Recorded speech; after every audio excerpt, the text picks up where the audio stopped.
Jessie L. Weston's From Ritual to Romance. Chapter 6, Symbols.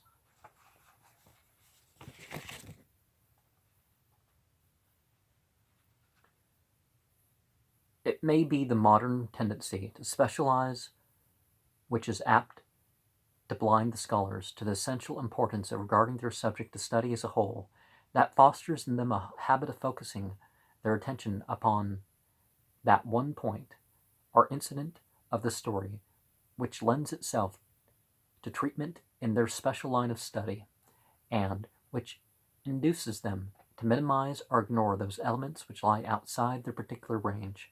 But whatever the cause, it is indubitable that this mention of criticism by isolation has been and is one of the main factors which have operated in retarding the solution of the Grail problem.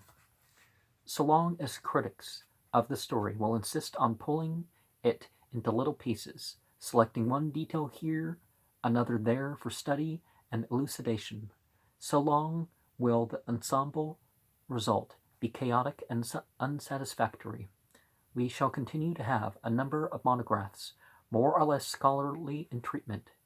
One dealing with the Grail as a food-providing talisman, and that alone. Another with the Grail as a vehicle of spiritual sustenance. One that treats of the lance as a so-called pagan weapon, and nothing more. Another that regards it as a Christian relic, and nothing less. At one moment, the object of the study will be the Fisher King, without any relation to the symbols he guards, or the land he rules. At the next, it will be the relation of the quester to the Fisher King, without any explanation of the tasks assigned to him by the story. The result obtained is always quite satisfactory to the writer, often plausible, sometimes in a measure sound, but it would defy the skill of the most synthetic genius to coordinate the results thus obtained, and combine them in one harmonious whole. They are like pieces of a puzzle, each of which has been symmetrically cut and trimmed, till they lie side by side, unfitting and unrelated. And we have been pursuing this method for over 50 years and are still apparently content to go on, each devoting attention to the symmetrical perfection of his own little section of the puzzle, quite indifferent to the fact that our neighbor is in possession of an equally neatly trimmed fragment which entirely refuses to fit with our own.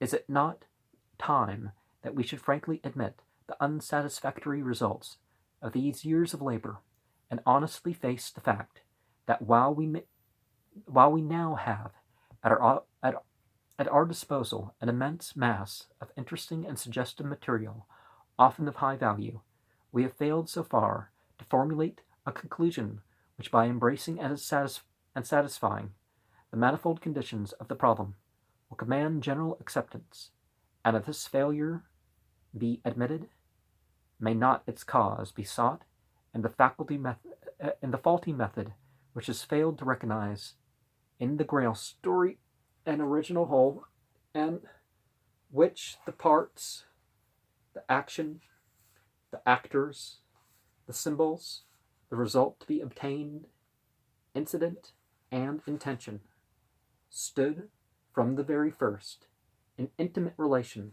the one to the other, that while in process of utilization as a literary theme, these various parts have suffered modification and accretion from this or that side, the problem of the ultimate source remains thereby unaffected.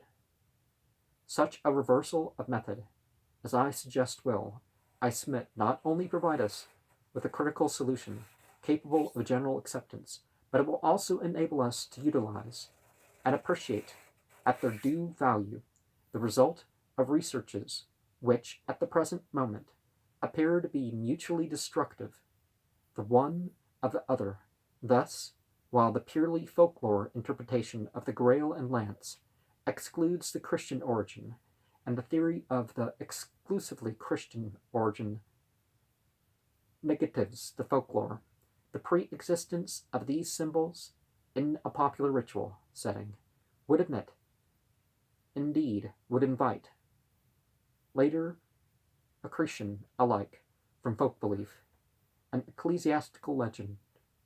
We are the gangers by any light that can possibly be thrown upon the process of development of the story, but studies of the separate symbols, while they may and do afford valuable data for determining the character and period of certain accretations, should not be regarded as supplying proof of the origin of the related group.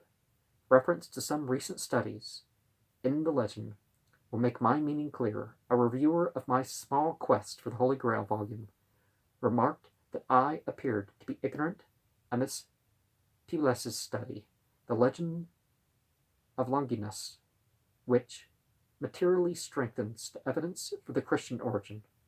Now this is precisely what, in my view, the study in question, which I knew and possessed, does not do. As evidence for the fact that the Grail legend has taken over certain features derived from the popular Longinus story, which incidentally no one disputed, the essay is, I hold, sound and valuable as affording material for determining the source of the Grail story. It is, on the other hand, entirely without value, on the principle laid down above. No theory which purports to be explanatory of the source of one symbol can be held satisfactory in a case where that symbol does not stand alone. We cannot accept for the Grail story a theory of origin which concerns itself with the lance, as independent of the Grail. In the study referred to by the author has been at immense pains to examine the different versions of the Longinus legend, and to trace its development in literature. In no single instance do we find Longinus and his lance associated with the cup or vase, receptacle of the sacred blood. The plain fact is that in Christian art and tradition, lance and cup are not associated symbols. The lance or spear as an instrument of the Passion is found in connection with the cross, nails, sponge, and crown of thorns. Anyone familiar with the wayside crosses of Catholic Europe will recognize this, not with the chalice of the Mass. This latter association with the host, or Agnus Dei. Still less is the spirit to be found in connection with the Grail in its food-providing form of a dish. Well, the Lamb of God is a whole other theme, isn't it? I discussed this point with Miss Lucy Broadwood, Secretary of the Folk Song Society, who's made sketches of these crosses, and she entirely agrees with me. In my Quest of the Holy Grail, page 54, I've pointed out the absolute dearth of ecclesiastical tradition with regard to the story of Joseph and the Grail. No doubt to this, critics who share the views of Gunther and Burdach will object. But what of the Byzantine Mass? Do we not there find a spear connected with the chalice? I very much doubt whether we do the so-called Holy Spear of the Byzantine and present Greek liturgy is simply a small silver spear-shaped knife, nor can I discover that it was ever anything else. I have made careful inquiries of liturgical scholars and consulted editions of Oriental liturgies, but I can find no evidence that the knife, the use of which is to divide the loaf, which in the Oriental rite corresponds to the wafer of the Occidental, in a matter symbolically corresponding to the wounds actually inflicted on the so-called divine victim, was ever other than what it is today. It seems obvious from the method of employment that an actual spear could hardly have been used. It would have been an impossibly unwieldy instrument for the purpose. Nor is it the procession in which the elements are carried from the chapel to the prothesis, to the sanctuary of a public character, comparable with that of the Grail Castle. The actual ceremony of the Greek Mass takes place, of course, behind a veil. A point of considerable interest, however, is what caused this difference in the Byzantine literature, in the Byzantine liturgy. What were the influences which led to the introduction of a feature unknown to the Western Rite? If, as the result of the evidence set forth in these pages, the ultimate origin of the Grail story be finally accepted as deriving from a prehistoric ritual possessing elements of extraordinary persistence and vitality, then the Missa and scene of that story is older than the Byzantine ritual. Students of the subject are well aware that the tradition of ancient pre-Christian rites and ceremonies lingered on in the East long after they had been banished by the most practical genius of the West. It may well prove that so far from the Grail story being a reminiscence of the Byzantine rite, that the rite itself has been affected by a ritual of which the Grail legend preserves a fragmentary record. There is some connection with a pre-Christian era Arthur story, but as we are seeing, there's a lot more this is connected with. In my view, a Christian origin for lance and cup as associated symbols has not been made out. Still less can it be postulated for lance and cup as members of an extended group, including dish, sword, and stone. Remember the shepherd psalm? That is a remnant of something before, or connecting to themes of before, right? On this point, Professor Brown's attempt to find in Irish tradition the origin of the Grail symbol is distinctly more satisfactory. I cannot accept as decisive the solution proposed, which seems to me to be open to much the same criticism as that which would find in the lance of Longinus. Both are occupied with details rather than with ensemble. Both would find their justification as offering evidence of accretion rather than of origin. Neither can provide us with the required missa and scene, but Professor Brown's theory is the more sound in that he is really dealing with a group of associated symbols. In his view, lance and grail alike belong to the treasures of Tuatha de Danann. Oh, okay. She is going to make that conclusion. The legendary race of Irish ancestors who were at once considered to be gods and kings, and therefore Ab and Nito belong together. But while I should, on the whole, accept the affiliation of the two groups and believe that the treasures of the Tuatha de Danann really correspond to the symbols displayed in the hall of the Grail Castle, I cannot consider that the one is the origin of the other. There is one very fundamental difference, the importance of which I cannot ignore, but which I believe has hitherto escaped Professor Brown's attention. There are correspondences, but influence is different, so maybe we need to find some more of that, at least in the grouping of objects. The object corresponding to the Grail itself is the cauldron of the Dagda. No company ever went from it unthankful or unsatisfied. Now this can in no sense be considered as a cup or vase, nor is it the true parallel to a dish. The connection with the Grail is to be found solely and exclusively in the food-providing properties ascribed to both, but even here the position is radically different. The impression we derive from the Irish text and its analogous parallels is that of size. It is also called a tub, an inexhaustible content. It is a cauldron of plenty. Now, neither of these qualities can be postulated of the Grail. Whatever its form, cup or dish, it can easily be borne in uplifted hands, entre ses mains, hautement porte, by a maiden, which certainly could not be postulated of a cauldron. I believe the tumbler. Nor is there any proof that the vessel itself contained the food with which the folk of the Grail Castle were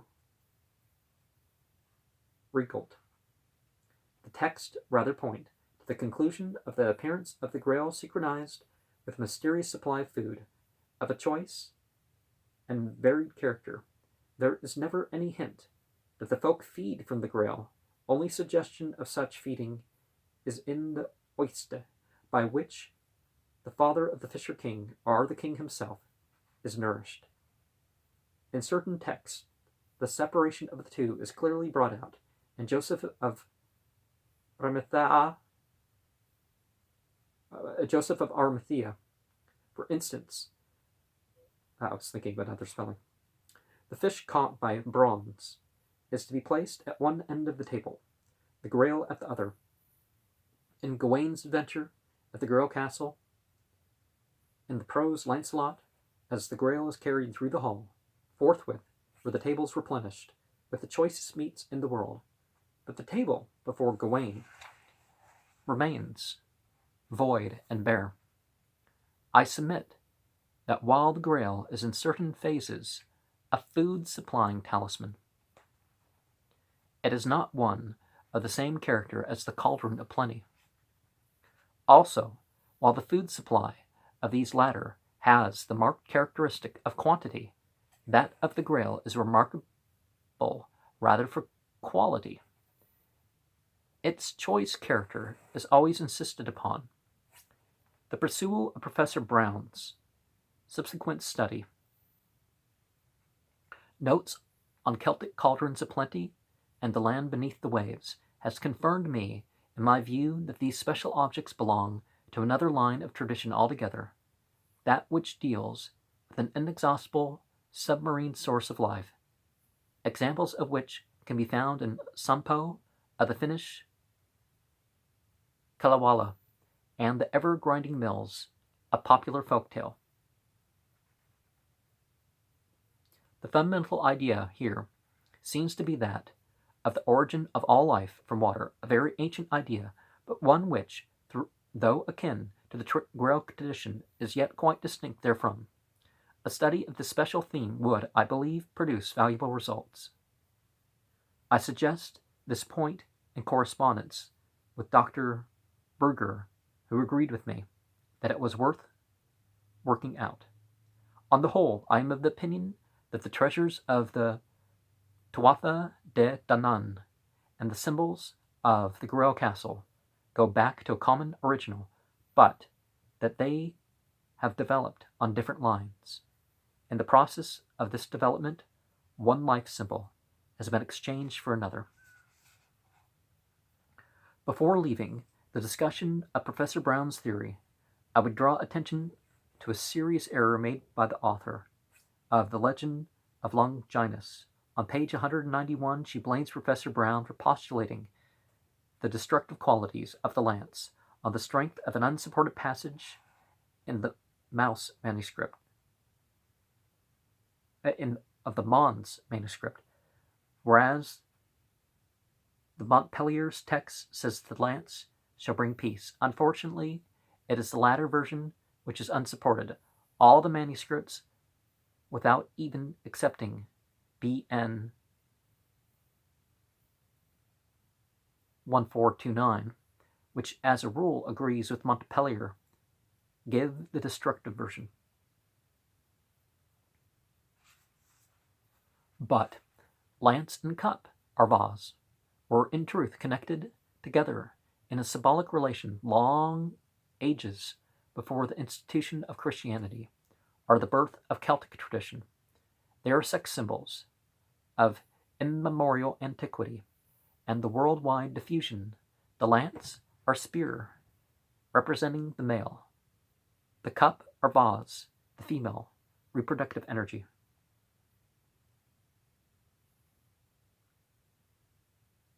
Douleur des divinités. Génétique, page 77. Also additional chapter, the last edition by Van Gennep, page 333. Levan Schroeder, Mysterium und Mimes, page 279 to 280, for symbolic use of the spear. McQuilloch, Religion of the Celts, page 302, suggests that it is not impossible that the cauldron is the Hindu yoni, which of course would bring it into line with above suggested meaning of the Grail. I think, however, that the real significance of the cauldron is that previously indicated. Found in juxtaposition, the spear upright in the vase, as in the Belheris and Balin, both, be it noted, Gawain forms. Their signification is admitted by all familiar with life symbolism, and they are absolutely in place as forming part of a ritual dealing with the processes of life and reproductive vitality. It is interesting to note that this relative position of the lance and grail lingers in late and fully Christianized versions. Somner, The Quest of the Holy Grail, Romania 36, page 575. Huge books here. And nowadays we're returning to sexual and psychological symbols as being the centers of religion. A most remarkable and significant use of these symbols is found in the ceremonies of the samurai, the noble warrior caste of Japan. The aspirant was, I am told still is, admitted into the caste at the age of 14, when he was given over to the care of a guardian, at least 15 years his senior, to whom he took an oath of obedience, which was sworn upon the spear. He remained celibate during the period covered by the oath, when the samurai was held to have attained the degree of responsibility with which would fit him for the full duties of a citizen. A second solemn ceremony was held, at which he was released from his previous vows and presented with the cup. He was henceforth free to marry, but intercourse with the woman previous to this ceremony was at one time punishable with death.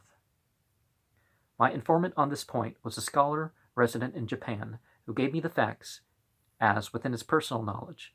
I referred the question to Professor Basil Hall Chamberlain, who wrote in answer that he had not himself met with the practice, but that the samurai ceremonies differed in different provinces, and my informant might well be correct.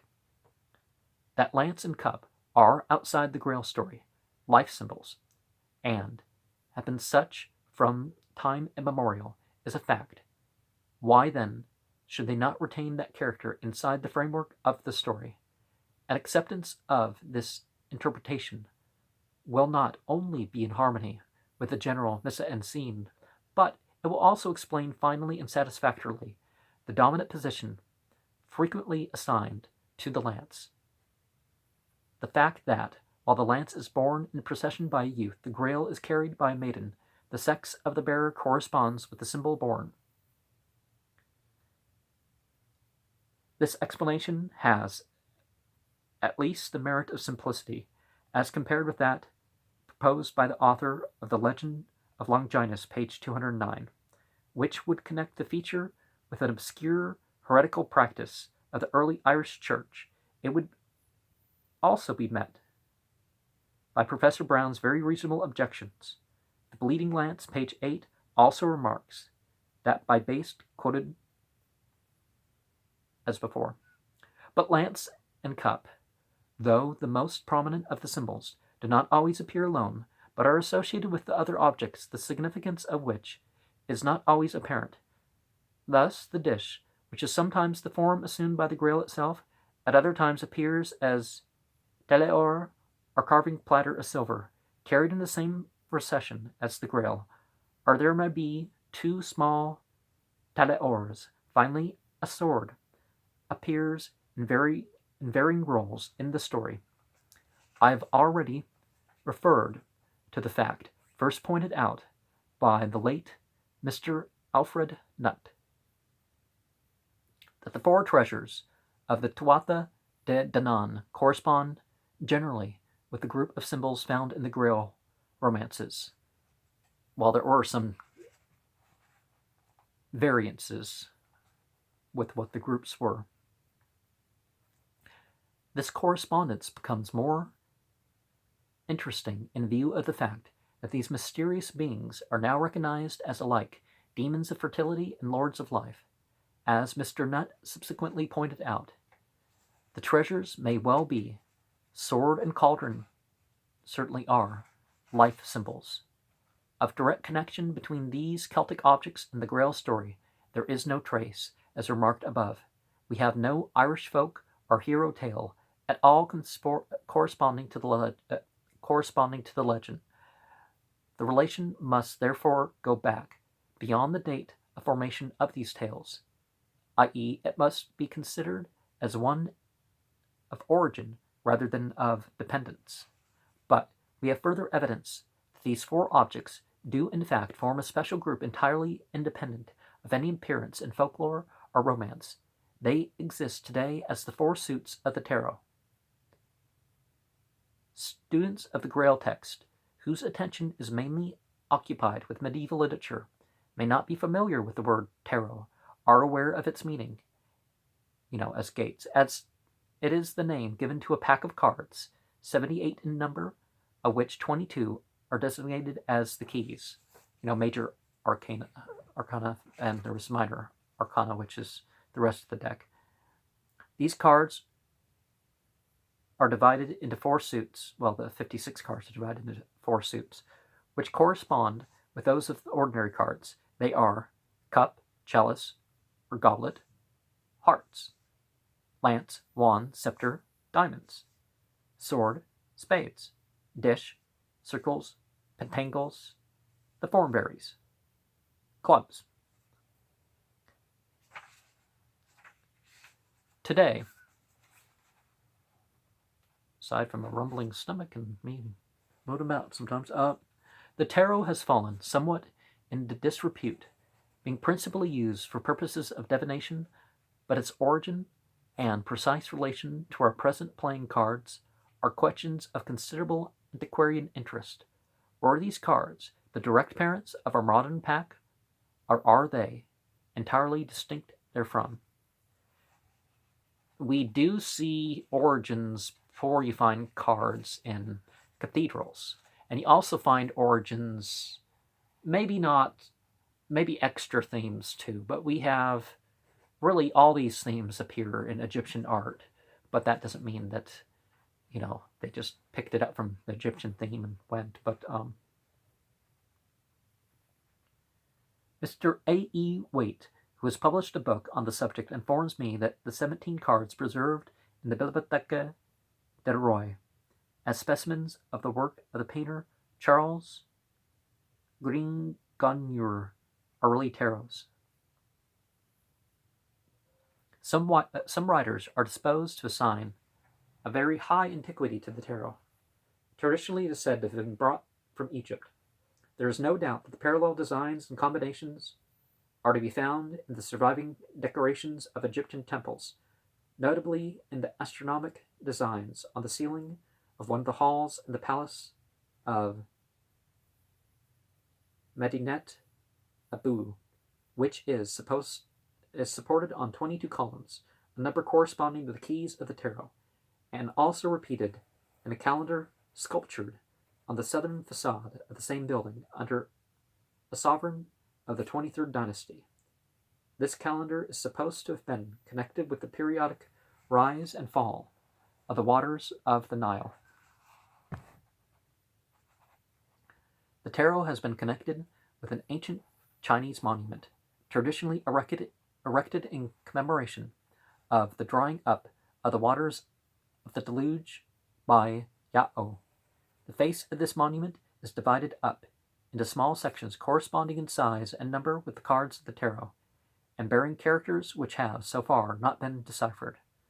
What is certain is that these cards are used today by the gypsies for purposes of divination, and the opinion of those who have studied the subject is that there is some real ground for the popular tradition that they were introduced into Europe by this mysterious people.